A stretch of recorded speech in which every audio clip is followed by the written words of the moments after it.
berfirman, alam tara ila alladziina yaz'umuna annahum amanu bima unzila ilaika wa ma unzila min qablik yuriduna an yatahakkamu ila taghut wa qad umiru an yakfuru bihi wa yuridu syaitanu an yudillahum dalalan ba'ida. Tidak engkau perhatikan kepada orang-orang yang mengaku-ngaku bahwa mereka itu beriman, menunjukkan ini hakikatnya orang yang tidak beriman itu orang-orang munafik.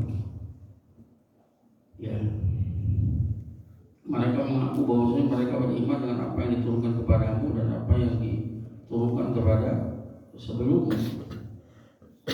Ya, kan tapi mereka menginginkan untuk berhakim kepada taghut. Jadi perbuatan mereka mendustakan ucapannya. Padahal mereka telah diperintahkan untuk memungkiri taghut, dan setan menginginkan untuk menyesatkan mereka dengan kesesatan yang jauh. Sudah kita bahas kemarin asbab nuzulnya apa yang disebutkan oleh Asy-Sya'bi, yang itu dikeluarkan oleh Ibnu Jarir atau Bari dari Asy-Sya'bi secara mursal. Ya, ini berkaitan dengan adanya perselisihan antara orang munafik dan orang Yahudi. Kemudian orang Yahudi mengatakan kita berhakim kepada Muhammad saja SAW, karena dia mengetahui bahwasanya Nabi Muhammad SAW tidak mengambil suap.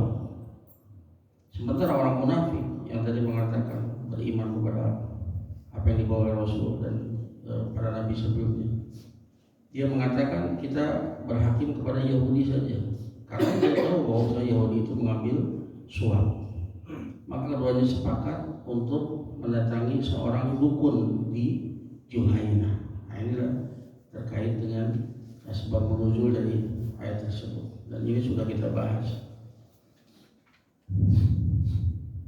Kemudian firman Allah Ta'ala surah Al-A'raf ayat 56 juga sudah kita bahas, wala tufsidu bil ardi ba'da islahiha, dan jangan kalian merusak bumi setelah Allah jadikan baik.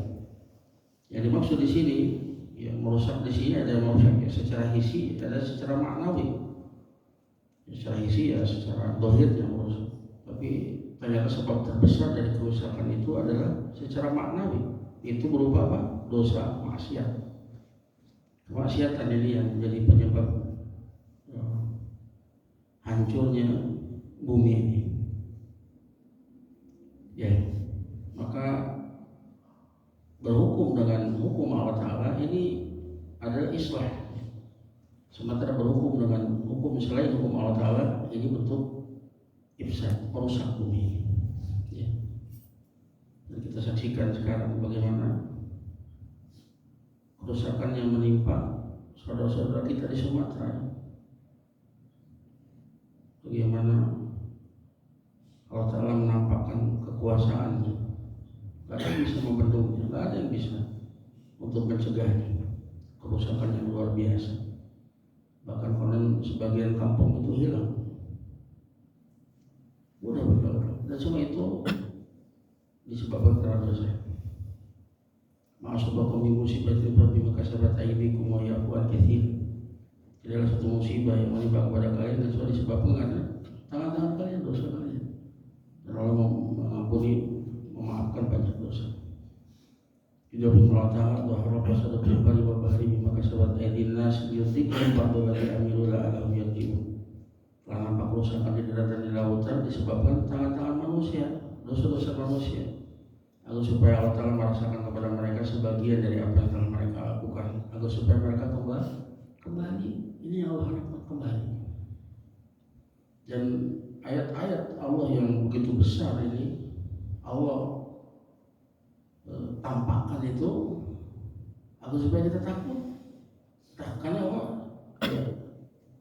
maksudnya menakuti kita agar supaya kembali kepada Allah. Dan ayat yang lain Allah berfirman, wa man nursilul bil ayati ila takhwifan. Tidaklah kami mendatangkan, mengutus ayat-ayat yang menunjukkan kebesaran kami kecuali takhwif, untuk menakut-nakuti agar supaya kita takut kembali kepada Allah. Ya, dan Allah mampu untuk menghadap kita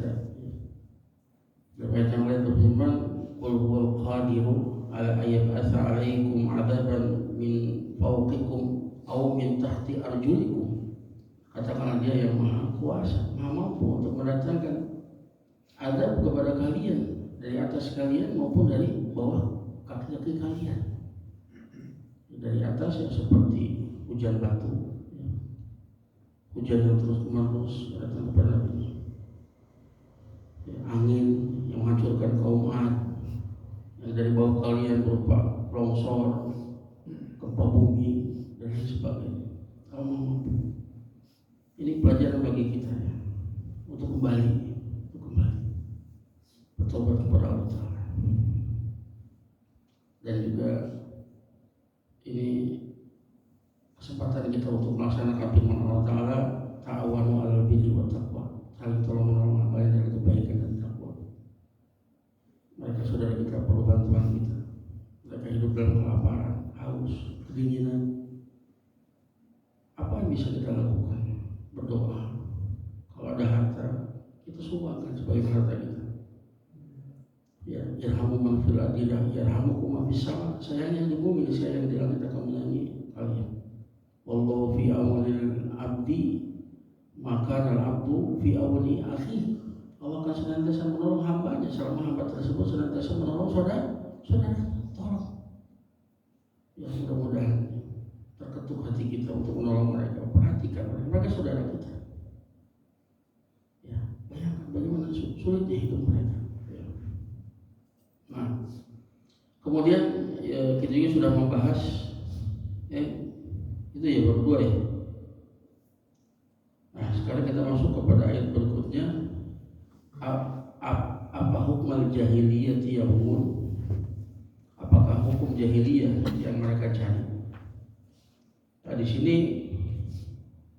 mendahulukan maf'ulnya hukum jahiliyah daripada fi'ilnya. Ini menunjukkan pada ikhtisas. Artinya afala yabghuna illa hukum jahiliyah. Apakah mereka tidak mencari kecuali hukum jahiliyah? Apa itu maksud hukum jahiliyah? Bisa jadi maksudnya kembali kepada hukum jahiliyah sebelum diutusnya Rasul, atau maksudnya jahiliyah itu adalah hukum la tubna 'ala ilmi, ya, hukum yang tidak dibangun di atas ilmu. Sawa'un kanat 'alaihi al-jahiliyatu sabiqah am lam takun hal a'am. Apakah itu hukum yang di dalamnya ada kebodohan jahiliyah yang telah lalu atau tidak ada. Yang jelas hukum yang tidak dibangun di atas ilmu. Ya. Wa idawatu lil jahiliyah taqtadi takbih wa tanfir. Allah Ta'ala di sini menyebutkan hukum jahiliyah, diidopatkan kepada jahiliyah. Ini mengkonsekuensikan dan ini Allah Ta'ala hendak menganggap, ya, menyebutkan bahwa hukum tersebut hukum yang buruk dan membuat kita lari dari hukum tersebut. Wa kullu hukmin yukhalifu hukmallah fa huwa jahlun wa jahalah. Dan setiap hukum yang menyelisih hukum Allah maka itu adalah kebodohan dan jahalah. Jadi jahalah itu kebodohan yang disebabkan karena kelalaian, karena menganggap remeh. Sebagaimana Syekh Utsaimin dalam kitab yang sama itu Qaulul Mufid di tempat yang lain, beliau mengatakan al-jahlu nau'an. Jahal itu ada dua macam. Jahlun yu'tadaru fihil insan, itu kebodohan yang manusia itu diberi udzur dengannya. Kutanyahu atau tanyahu sama sekali. Ya, yang seperti ini dia tidak berdosa. Kenapa? Karena dia nggak tahu. Yang kedua, al-jahlu la yu'tadaru fihi mimma kana nasi'an an tafritin aw ihmalin ma'al qiyamil muqtada li ta'allumi fa innahu la yu'tadaru fihi sawa'un kana fil kufri awil ma'asi. Jadi jahal yang kedua itu yang tidak diberi udzur, ya, padanya, ya, itu kesalahan-kesalahan yang muncul dari bentuk tafrid. Tafrid itu menganggap remeh atau ihmal, mengabaikan, tapi disertai dengan dia menegakkan sesuatu yang jadi tuntut, itu belajar. Artinya dia tahu hukumnya tapi dia melanggar hukum. ya, karena dia lalai dari perhatian Allah terhadap dirinya, lalai dari akibat yang dilakukan. Itu namanya, ini yang disebut jahalah. Ini disebut jahalah. Maka hal ini tidak diberi utur padanya, sama saja pada perkara kekufuran atau kemaksiatan. Ya. Saya bawakan di sini apa yang ditafsirkan oleh Syekh As-Sa'di ini dalam surat An-Nisa ayat 17. Ya. Syekh As-Sa'di menafsirkan firman Allah, "Innama taubatu 'alallahi lilladzina ya'maluna as-su' bi jahalah, tsumma yatubuna min qarib."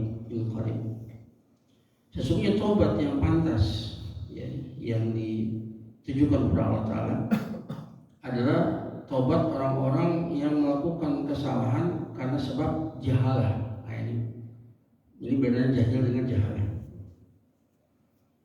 Kemudian dia cepat bertobat. Beliau menyebutkan bijahalah artinya adalah jahalatun minhu li'aqibatiha wa ijabiha li suhdillahi wa iqabihi.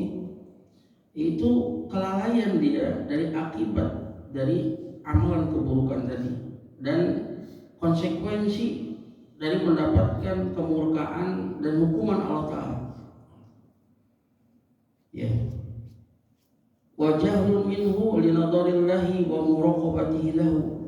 Dan dia bodoh, tapi bodoh di sini yang kedua itu disebabkan karena lalai, tidak perhatian. Ya, karena kelalaian dia dari penglihatan Allah Ta'ala dan pengawasan Allah Ta'ala. Wa jahlun minhu bima ta'ulu ilaihi min naqsil iman au i'damihi. Kelalaian dia dari apa yang akan menyeret dia kepada berkurangnya keimanan atau bahkan hilangnya keimanan karena perbuatan tersebut. Jatuhnya kekufuran. Faqulu hasil lillahi fahuwa jahilun bihadhil i'tibar wa in kana aliman bitahrim. Maka setiap orang yang berbuat maksiat kepada Allah Ta'ala, maka itu dia dikatakan jahil berdasarkan segi ini, ya. Meskipun dia itu mengetahui akan haramnya hal tersebut. Jadi semua pelaku maksiat itu dikatakan jahil.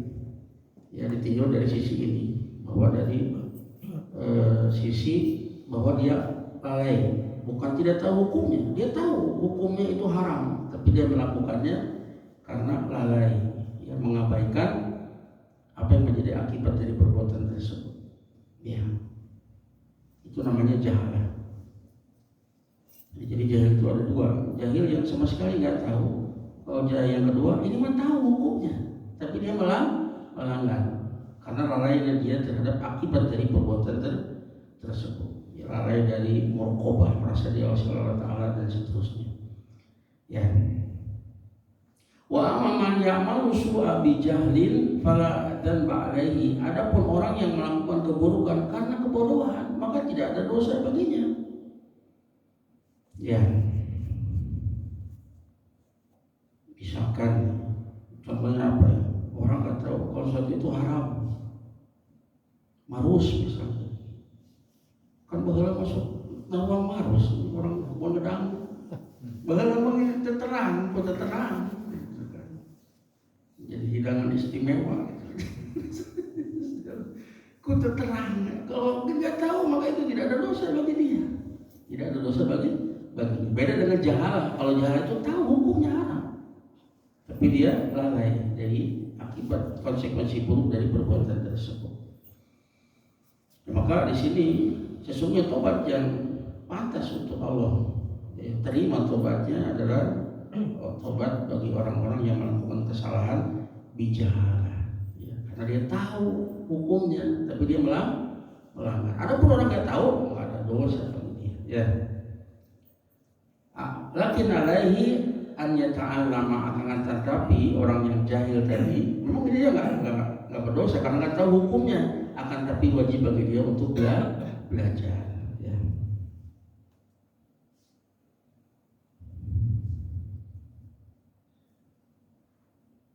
Ya. Wa man ahsana minallahi hukman. Ya. Hukum siapa yang lebih baik daripada hukum Allah? tentunya ini tidak diketahui oleh semua orang, tapi bagi siapa? Bagi orang-orang yang yakin. Ya. Wajah pun waman ahsanu minallahi hukman ya liqaumi yuqinun, bagi orang-orang yang yakin. Semakin orang tersebut mengetahui, semakin dia belajar, semakin dia mengetahui akan kesempurnaan nama dan sifat Allah Ta'ala, kesempurnaan dari hukum-hukumnya, hukum qadari maupun syar'i, ya, hukum syar'i yang ada dalam Al-Quran dan Sunnah, maupun hukum takdiri. Hukum takdirnya itu sempurna, karena semua yang Allah lakukan itu, apa yang Allah takdirkan, pasti memiliki hikmah. Ada hikmah yang agung di balik semua itu. Termasuk ya hikmah dari bencana ini, di antaranya mengingatkan kita akan lemahnya kita, akan maha kuasanya Allah Subhanahu Wa Taala. Ya, kemudian di balik semua ini ada hikmah-hikmah yang besar. Ya, di antaranya takfirud dzunub, bagi orang-orang yang beriman tentunya diujian untuk menghapuskan dosa-dosa mereka. Mayusibul muslimina nasabin wal wasabin wala hamin wala hazanin wala ada wala ghamil hatta syauqati yusabuha ila kafaruhu bihan min hataya. Riwayat Bukhari dan Muslim. Tidaklah menimpa seorang muslim dengan syarat dia sabar, berupa kecapean, kelelahan yang dia rasakan, penyakit, penderitaan yang dia rasakan, kesedihan yang dia rasakan, gangguan orang lain kepadanya, kebingungan yang dia rasakan, sampai dunia menusuk pada dirinya. Dengan sebab itu Allah menghapuskan dosanya. Jadi bagi fajir, pelaku dosa besar, ini adalah hukuman. Bagi orang beriman ini adalah ujian. Tapi tetap semuanya itu masing-masing harus bertobat ketika ini. Di antara hikmah dari musibah apa? Allah hendak mengangkat derajatnya. Ya, berfirman, innal abda idza sabaqat lahu minallahi manzilah wa lam yablugh bi amalihi ibtalahu ibtalallahu bi jasadihi aw bi malihi aw bi waladihi thumma sabara ala dzalik hatta yuballighu manzilah allati sabaqat lahu minallahi ta'ala. Semua seorang hamba, jika Allah menghendaki derajat yang tinggi bagi dia nanti di surga, akan tapi amalannya kurang, gak cukup, gak menyampaikan dia ke manzilah tersebut, maka Allah uji ya dia dengan ujian yang menimpa kepada jasadnya, menimpa kepada hartanya, atau menimpa kepada anak keturunannya. Kemudian Allah berikan kesabaran dia untuk menghadapi ujian tersebut. Kemudian Allah sampaikan dia kepada manzilah yang telah Allah tetapkan sebelumnya. Kemudian juga di antara hikmahnya apa? Allah hendak memberikan pahala kesabaran. Irahat tidak punya pahala kesabaran dalam menjadi uji mahnya. Hanya dalam sebuah hadis, kalau salah ini riwayat At-Tirmidzi, hadis hasan. Yawaddu ahlul afiyah yaumul qiyamati hina yu'tu ahlul bala ath-thawaqa law anna juludahum kanat khulil fi dunya bil maqarid. Orang yang ahlul afiyah ketika di dunia anteng-anteng, jarang kena musibah, anteng lempeng, dia akan merasa iri kepada ahlul bala. Orang ketika di dunia banyak terkena musibah, ketika dihisab nanti, ya mereka iri dan diberangan-angan seandainya ketika di dunia itu kulitnya itu digunting-gunting, kemudian dia sabar, ternyata pahala musibah itu gede. Itu semua hiburan. Maka apa yang Allah takdirkan itu semuanya sempurna. Ada pelajaran buat kita, mungkin ada teguran dan sebagainya, tapi semuanya itu memiliki hikmah yang agung. Seperti ada bapak kemudian memukul anaknya, ya, karena khawatir mendapatkan bahaya. Tahu nyawa listrik bisa kesetrum, bandel wae digebuk. Apakah perbuatan bapaknya itu baik?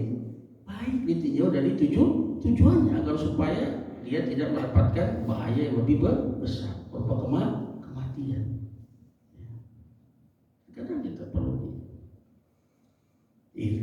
ya, maka ini gak ada hukum yang lebih baik daripada hukum Allah Subhanahu wa Ta'ala. baik hukum syar'i maupun hukum qada terbaik.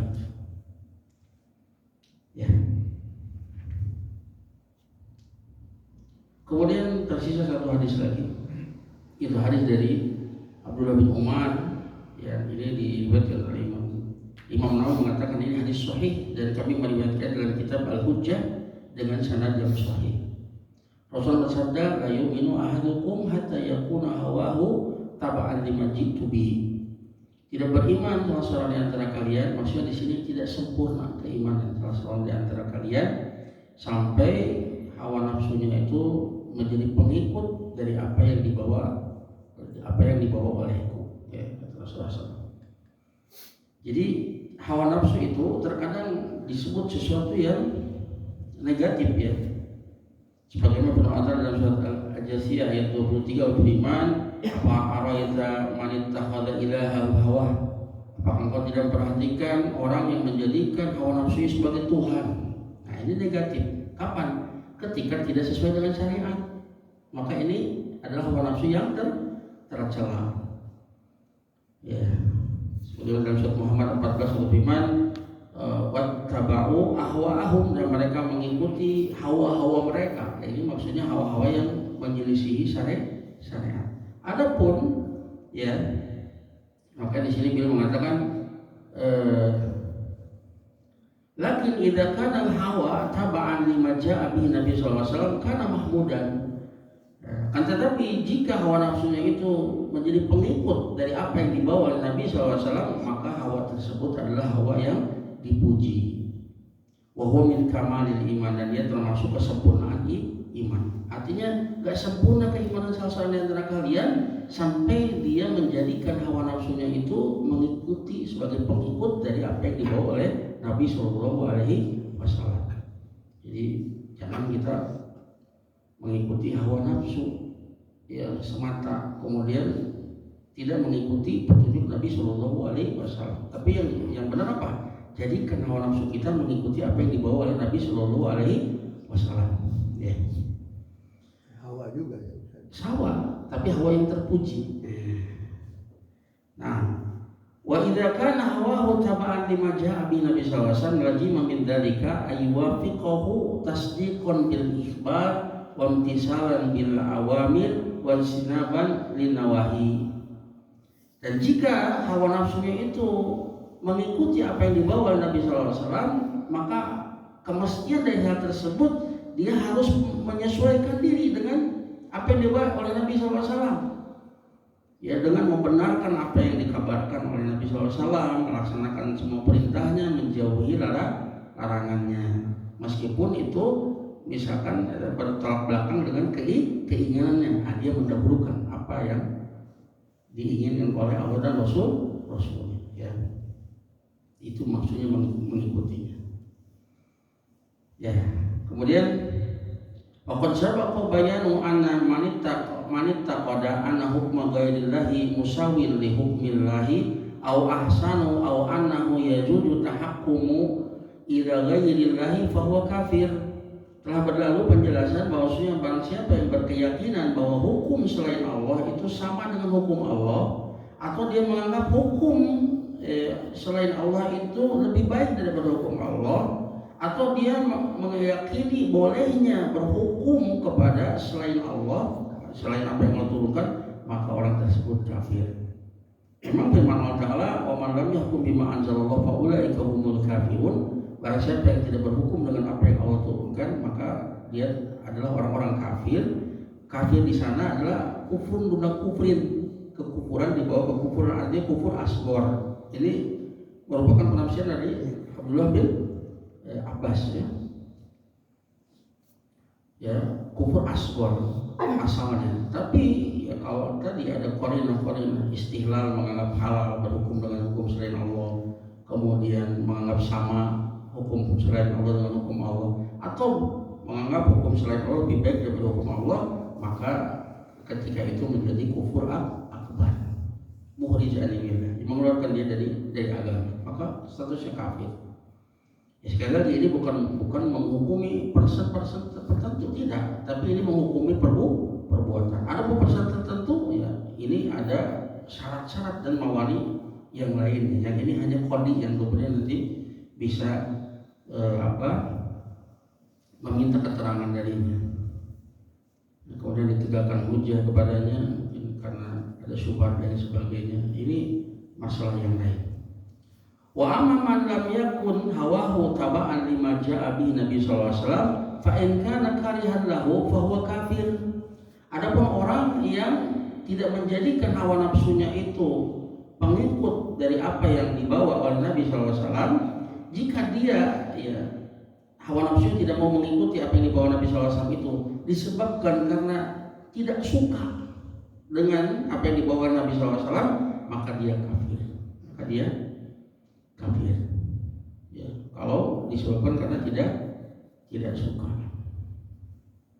Sebagaimana firman Allah surat Muhammad ayat 9, dzalika bi annahum karihu ma anzalallahu fa ahbata a'malahum. Dan demikian itu karena mereka itu tidak suka dengan apa yang Allah turunkan, maka Allah hapuskan seluruh amalan mereka. Nah, ini menunjukkan ini kufur akbar. Kalau tidak hawa nafsunya tidak mau mengikuti apa yang dibawa Nabi SAW itu karena tidak suka dengan syariat Nabi SAW, maka ini adalah kufur akbar, sehingga amalnya semuanya terhapus. Ini makanya membenci apa yang dibawa oleh Nabi SAW, apa yang ada dalam syariat, meskipun dia melakukannya tapi ada kebencian terhadapnya, ini termasuk pembatal keislaman. Ya, hati-hati nggak boleh ada kebencian terhadap syariat Allah, apa yang dibawa oleh Nabi SAW, nggak boleh. Ya, walakin ya wa in lam yakun karihan walakin athara mahabbatad dunya ala dzalika falaisa bikafirin.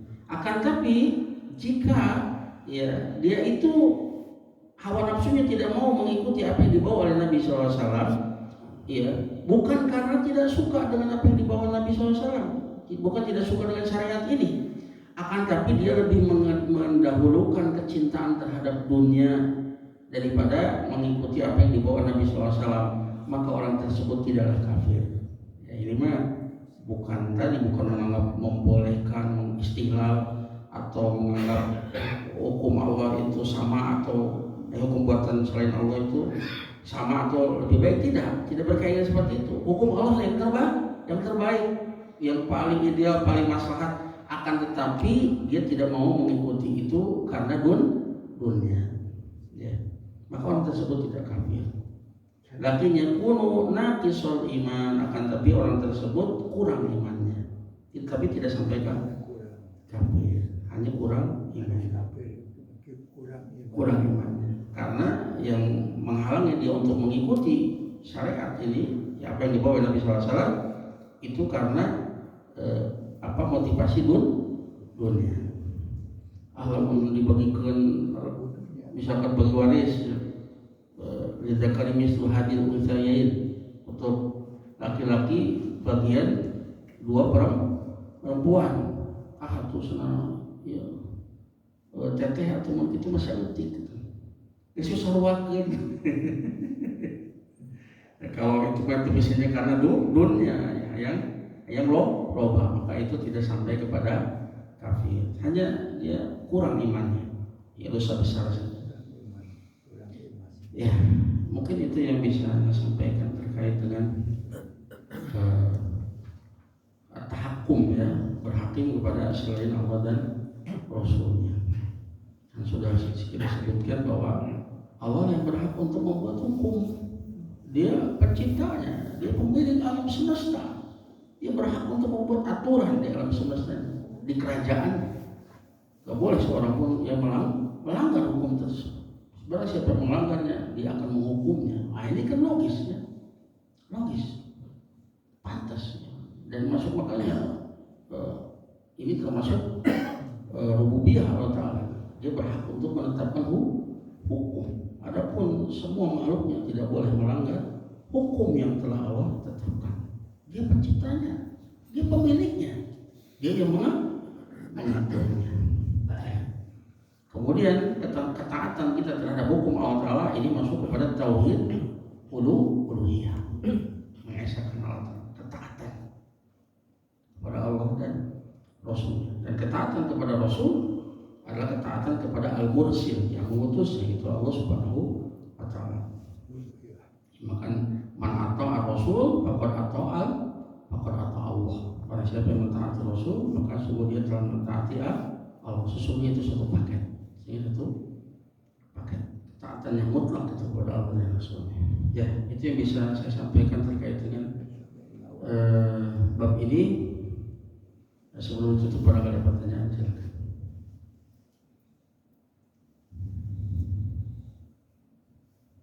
Hebat terus ya, Pak Haji, biasanya hebat terus ya.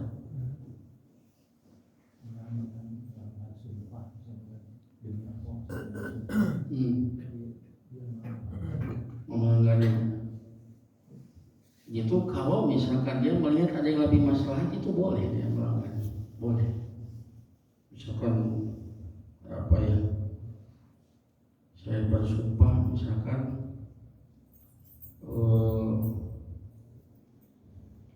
mau membuatkan rumah untuk orang tua kita misalkan di satu tempat. Kemudian dia sudah bersumpah. Kemudian dia melihat ternyata tempat itu rawan banjir. Dibatalkan, boleh. Ya. Tapi kalau tidak ada udzur syar'i nggak boleh. Tapi ini karena udzur syar'i, kalau mau dibangun lebar, kebanjiran terus, boleh dibatalkan dan dia harus membayar kafarah sumpah, yaitu dengan membebaskan budak atau memberi makan 10 orang fakir miskin, atau dia memberi pakaian untuk 10 orang fakir miskin, atau dia saum 3 hari. Itu kafarah yamin, kafarah sumpah. Boleh kalau dia melihat di sana ada masalah yang lebih besar, atau justru kalau dia tunaikan sumpahnya justru itu akan mendatangkan mudarat, boleh. Tapi ingat bahwa ketika alasannya adalah seperti yang saya ya, tinggal eta kafarahna.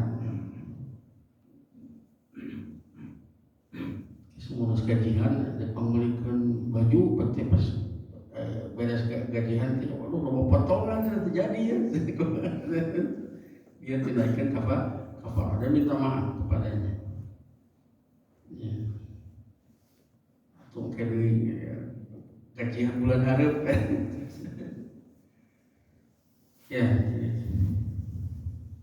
Jadi boleh ya membatalkan sumpah ketika di sana ada maslahat yang lebih besar, atau mungkin ketika melaksanakan sumpahnya justru datang mendatangkan mudarat. Meskipun sumpahnya bukan karena Allah.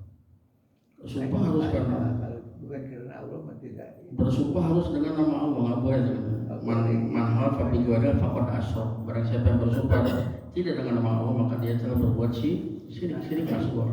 Bersumpahnya yang jadi batal mutasawwir. Ya. Sumpahnya jantan gitu lah. Tapi makanya ya sebanyak di kita demi Allah, demi Rasulullah, itu nggak boleh, itu syirik asghar, nggak boleh. Karena itu datang nas yang larangan untuk tidak bersumpah kecuali atas nama Allah Ta'ala. Dan bersumpah itu bentuk mengagungkan al-muqassam dari yang dia bersumpah dengannya, itu bentuk pengagungan. Karena boleh demi Allah, demi Rasul, itu masuk kepada syirik asghar. Jadi secara ucapan demi Allah saja. Dan juga ada larangan untuk banyak bersumpah.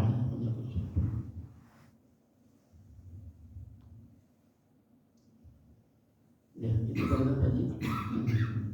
Ada lagi? Ada lagi pertanyaan? Kalau tidak lagi pertanyaan, kita cukup sampai di sini. Terima kasih atas segala perhatiannya. Mohon maaf atas segala kekurangannya. Subhanakallahumma wa bihamdika asyhadu an la ilaha illa anta astaghfiruka wa atubu ilaik. Assalamualaikum warahmatullahi wabarakatuh.